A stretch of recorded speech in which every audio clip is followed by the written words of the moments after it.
తెలంగాణ తెచ్చుకున్న తర్వాత తెలంగాణ తెచ్చుకునే వరకు ఆయన ఉద్యమ నాయకుడు. ఆయన తెలంగాణ తేవడంలో ఆయన పాత్ర కీలకం. ఉద్యమ నాయకుడిగా ఆయనను ఎప్పుడు గౌరవిస్తాం. కేసీఆర్ గారిని ఎప్పుడు ఆ తెలంగాణ ఆయన వల్లనే సాధ్యమైంది అన్న దానికి మేము కూడా కట్టుబడే ఉన్నాము. మేమెప్పుడు ఆ విధంగా మేము గౌరవిస్తూనే ఉంటాం. తెలంగాణ తెచ్చుకున్న తర్వాత ఏం చేసిండ్రు, తెలంగాణ తెచ్చుకున్న తర్వాత వాళ్ళు ఎట్లా మారిండ్రు అన్న దాని గురించే కవితక్క గారు మాట్లాడారు.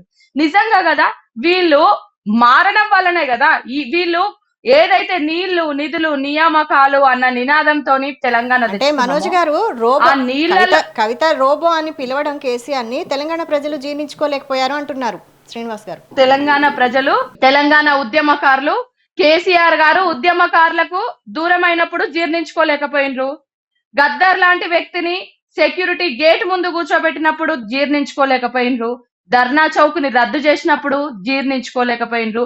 ఇట్లా ఎన్నో విషయాలు కవితక్క గారు మాట్లాడిన ఏ ఒక్క అంశం మీద ఏ ఒక్క మాట తప్పు అనేది మీరు చెప్పండి.